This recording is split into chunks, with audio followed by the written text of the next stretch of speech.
બ્રાઝિલમાં પ્રધાનમંત્રી નરેન્દ્ર મોદી અને ઇટાલીના પ્રધાનમંત્રી જોર્જિયા મેલોનીએ યોજી દ્વિપક્ષીય બેઠક.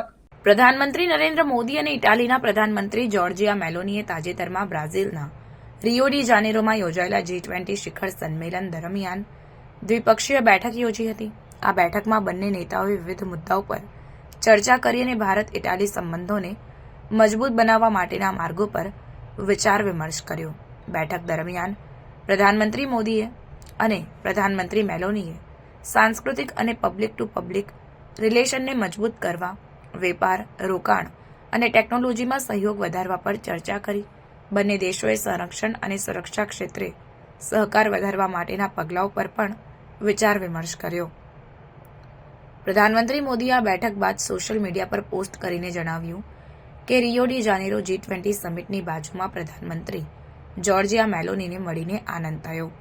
અમારી વાતચીત સંરક્ષણ, સુરક્ષા, વેપાર અને ટેકનોલોજીના ક્ષેત્રે સંબંધોને ગાઢ બનાવવા પર કેન્દ્રિત હતી. અમે સંસ્કૃતિ, શિક્ષણ અને આવા અન્ય ક્ષેત્રોમાં સહકારને પ્રોત્સાહન આપવા વિશે પણ વાત કરી. આ બેઠકમાં બંને નેતાઓએ વૈશ્વિક અને પ્રાદેશિક મુદ્દાઓ પર પણ ચર્ચા કરી અને ભારત ઇટાલી વચ્ચેના વ્યાપક રણનીતિ ભાગીદારીને વધુ મજબૂત બનાવવા માટેના માર્ગો પર વિચાર વિમર્શ કર્યો. આ બેઠક દ્વારા ભારત અને ઇટાલી વચ્ચેના સંબંધોને વધુ મજબૂત બનાવવાના પ્રયાસો કરવામાં આવ્યા. બંને દેશો વચ્ચેના આર્થિક, સાંસ્કૃતિક અને રક્ષણ ક્ષેત્રે સહકાર વધારવા માટેના પ્રયાસો આ બેઠકમાં સ્પષ્ટ થયા છે.